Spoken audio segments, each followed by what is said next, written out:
चौथा रीजन है political.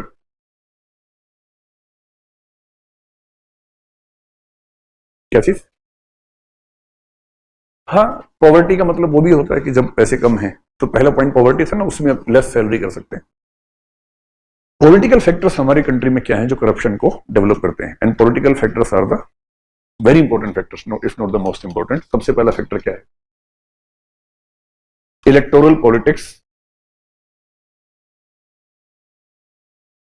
And no state funding.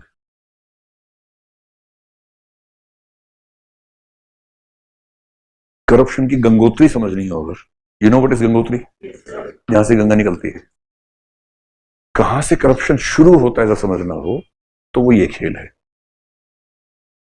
मतलब सोशल भी कम नहीं है, साइकोलॉजिकल भी कम नहीं है, but in present Indian context if you are trying to understand the administrative corruption, the reason start from political corruption and that from no state funding of elections. इसे समझने का बहुत सिंपल सा मैकेनिज्म ये है कि if you want to fight और contest election for Lok Sabha और इवन फॉर विधानसभा, जितना मैं मोटा मोटा जानता हूं, मैंने सुना है कि 50 सीआर से कम में लोकसभा का इलेक्शन नहीं लड़ सकते हैं प्रैक्टिकली। इलेक्शन कमीशन की क्या लिमिटेशन है वो सब तो कागजी बातें हैं, वो छोड़िए। Even in Vidhan Sabha if you are contesting the election seriously you have to spend at least 10 crore rupees. 1 crore तो टिकट खरीदने में खर्च हो जाता है। अच्छी पार्टी की टिकट ऐसे नहीं मिलती है। जो पार्टी जीतने वाली होती है उससे टिकट बहुत महंगी बिकती है, जिसको हारना है वो फ्री में देती है टिकट। अब सोच के देखिए, 50 करोड़ रुपए खर्च करके इलेक्शन लड़े मिस्टर एक्स, और खतरा है कि हार भी सकते हैं। So only those who can take risk of 50 crore rupees, और ये मान के अगर हार गए तो क्या करेंगे, तो अगली बार फिर लड़ेंगे। तो जिसके पास इतने पैसे होंगे इंडियन सोसाइटी में, पॉलिटिक्स में वही आएगा, हर कोई तो नहीं आ पाएगा। एक आध को मोदी जी उठा के डाल देंगे लोकसभा में, राज्यसभा में रख देंगे, तो देखो आम आदमी की ताकत देखो, 1-2 लोग आएंगे। But generally only ones having this much of resources will be able to come to the politics. अब जो आदमी 50 करोड़ खर्च करके इलेक्शन जीता है, एक बेसिक बिजनेस सेंस सबकी होती है कि इतना खर्च किया है, 5 साल टाइम भी दे रहा हूं, कुछ नहीं 50 का 100 तो मिलना ही चाहिए भाई। तो वो कह रहे कि यार देखो 100 करोड़ 5 साल में करवा दो, ठीक है, उससे ज्यादा ना हो तो कोई बात नहीं, I am happy with 100, no problem, क्योंकि स्टेटस भी तो है थोड़ा सा। तो 20 into 5, 5 साल का है तो उन्होंने बांट लिया है। इतना कमाना है, इतना नहीं कमाया तो पॉलिटिक्स बेकार चीज है। अब जो आदमी यहां से शुरू करेगा, जो मिनिस्टर बन जाएगा उसकी तो बल्ले बल्ले हो गए, तो 6 महीने में निपटा दिया उसने सारा काम, 4.5 साल बोनस। अब जो बेचारा नहीं बना तो क्या करें? तो फिर एक स्कीम है एमपी लेड्स, सुना है? MP local area development scheme. इसका मतलब बेसिक है कि जो लैड्स एमपी में हैं उनकी डेवलपमेंटल स्कीम। तो इसका सिंपल फार्मूला है 60-40। इसमें चलता है सिंपल फार्मूला, मैंने सुना है, अफगानिस्तान का तो पक्का है शायद इंडिया में भी कहीं चलता हो सकता है, अफगानिस्तान में तो मुझे पक्का पता है। सिंपल है, लेकिन इससे क्या होगा? 1 साल का सिर्फ 5 है, 5 साल में 25 हुआ, 25 का 40 कितना हुआ? सिर्फ 10 हुआ, चाहिए 100, ये 10% हुआ। और बहुत कुछ करना होगा। अब इस खुश हो रही इस बात से। अब इस स्टार्टिंग पॉइंट से जो पॉलिटिक्स शुरू होगी, लोकसभा में ऐसे 545 लोग बैठे हैं, सब देख रहे हैं क्या बेचते बाकी 90 कहां से आएगा, क्या क्या देखो, वो क्या करें, वो भी क्या करें, इतना खर्च करके आए हैं। And there is no state funding of election. In 1996 there was a committee called Indrajit Gupta Committee, all party committee, Indrajit Gupta Committee. He belonged to Communist Party, and this was an all party committee which recommended to have state funding of elections. The expenditure of the election should be given by the state. इसका मतलब ये नहीं कोई भी आएगा तो मिल जाएगा, उसकी कंडीशंस होती हैं। रिकॉग्नाइज्ड पार्टी के मेंबर्स को मिलेगा, not in the form of cash, it will be in the form of posters and jeeps and etc. जो चाहिए होता है. But if the state funding of election happens, then most likely we can develop a culture in which corruption doesn't start from the electoral process itself. दूसरा, हमारी country में corruption doesn't become a big issue. अन्ना आंदोलन और जिसमें केजरीवाल, किरण बेदी ये सब लोग active रहे, जब वो शुरू हुआ movement, I was in Delhi only, मैं तो पढ़ाता ही था, तो few of our friends were in that moment from the beginning, even from the planning stage. So one of them, who happens to be a good teacher in this fraternity only, he came to me and told me that this is a plan. Anna will be sitting on hunger strike and the movement is for Lokpal bill. तो उससे पूछा आपकी क्या राय है, क्या लगता है? मैंने कहा मुझे लगता नहीं कुछ हो पाएगा. बोले क्यों?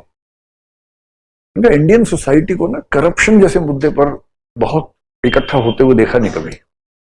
उन्हें मुद्दा चाहिए रिलीजन, मंदिर, कास्ट, कोई ऐसा इशू चाहिए. So society which believes, I mean which looks for ethnic issues in politics, it's very difficult to convert the nature of society from ethnic issues to an abstract issue like corruption. It's very difficult. And because people have accepted corruption culturally, socially, I don't think they will be going against corruption, और at least they will be having a movement against corruption. तो मेरी feeling तो ये थी. But I was proved wrong. जब वो आंदोलन हुआ, बड़ा खतरनाक तरीके से सफल हुआ. उसमें कई आंदोलन चल रहे थे साथ साथ, मैंने देखा वहां जाके. मतलब एक आंदोलन तो अन्ना कर रहे थे मंच पे, तो बाकी नीचे और मंच के पीछे बहुत आंदोलन चल रहे थे. कई आंदोलन चल रहे थे, बहुत हजारों आंदोलन चले. ऐसा हर मूवमेंट में होता है. It is not about that only. In every movement एक तरह की अनार्की है, जिसमें बहुत लोग अपने अपने काम कर लेते हैं. ये मौका फिर नहीं आएगा, बहती गंगा में हाथ धो लो. तो फिर मूवमेंट सफल हुआ. बट नाउ कितने साल, 10 साल हुए होंगे उसको, 10-11 साल. अब क्या सिचुएशन, ऑलमोस्ट सेम. और इसलिए कहते हैं कि जिस कंट्री में पर्सन सेंट्रिक पॉलिटिक्स होगी, and the worst part of social media is it has created person centric politics in almost every country. अब इलेक्शन मुद्दों पे नहीं होते, नाम पे होते हैं. अब की बार मोदी सरकार और 5 साल केजरीवाल, इंडिविजुअल के नाम पे चलता है. So if the politics becomes person-centric, if the politics become ethnicity-centric, ethnicity, I hope you understand, it means religion, language, caste, etc. Race, even race. जैसे मणिपुर में चल रहा है अभी, ethnic clash चल रहा है. General category Hindu Metis versus ST Christian cookies. सारे झगड़े की जड़ ये है. और झगड़े की जड़ है कि एसटी का स्टेटस मेतीस को मिले कि ना मिले. और इसके पीछे का असली खेल एक और भी है, जो ड्रग्स के कारोबार पे कब्जा करने की बात है. तो सारी real fights they come up front as ethnic fights. और जिस देश में पॉलिटिक्स होगी person centric, ethnicity centric, it will never be based on the real issues. तो रियल इश्यूज क्या होंगे, वो चले जाएंगे पीछे. And corruption happens to be one of the real issues. किसी करप्शन इश्यू नहीं है हमारे यहाँ. अब अरविंद केजरीवाल ने कहा कि हम ऐसी पार्टी बनाएंगे उसमें कोई करप्शन नहीं होगा, कभी नहीं होने देंगे. और जिन जिन को चोर कहा, उनके साथ खड़े. क्या करें, पॉलिटिक्स की अपनी मजबूरियां हैं. आपको सेंटर में आना है अगर पॉलिटिक्स में, किसी के साथ आना पड़ेगा. आप खुद इतने बड़े तो हो नहीं सकते. तो आप चुनते हैं कि ज्यादा बड़ा दुश्मन ये है, तो छोटे बड़े से मिल लेते हैं. But you have to be with few people whom you always criticize to be corrupt. Corruption issue ही नहीं है, कोई पूछता ही नहीं है. किसी दिल्ली में ये जो एक्सपेरिमेंट हुआ छोटा सा, उसको छोड़ दें अगर, आम आदमी को इससे मतलब ही नहीं, फर्क ही नहीं पड़ता करप्शन के मामले से. आप कहेंगे कि भाई तुम्हारे नेताजी करप्ट है, बोले उस लेवल पे तो होता ही है. This is how people believe.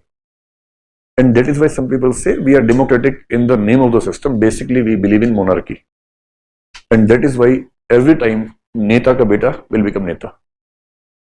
If in your country in the name of democracy, फिर राहुल गांधी क्यों नेता है कांग्रेस पार्टी के?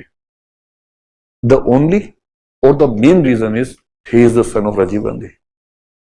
And if being the son of Rajiv Gandhi makes him eligible to be the chief leader of Congress party, it means basically the value system belongs to monarchy. This value system does not belong to democracy. And is this only limited to Congress party, or almost every party is having the same system? Almost every party except BJP and communist parties, you will find almost every party having the same dynasty politics, which means we are in the monarchical system, not in the democratic system. System is democracy, but the value system behind this is monarchy. और monarchy में राजा जी का corruption नहीं होता है। राजा जी है, राजा जी तो करते हैं ये सब चीजें। एक राजा था, उसकी 3 पत्नियां थी, राजा था ना भाई, आम आदमी थोड़ा ना था। सो द पॉलिटिक्स जो हमारी है, और अंतिम बात उसमें आप लिख सकते हैं कि जब तक उसमें स्ट्रॉन्ग विल पावर नहीं होगी, पॉलिटिकल विल पावर ना होना, lack of political will power is another reason कि करप्शन कंट्रोल नहीं होता। इसलिए हम इंश्योर करते हैं कि लोकपाल बिल या तो आए ही नहीं, और लोकपाल की बात करने वाले परलोक चले जाएं और वहां परलोकपाल बिल की बात करें फिर, और आए तो इतना रद्दी किस्म का बिल आए जिसमें लोकपाल की हैसियत ही ना हो। This is fact. यस।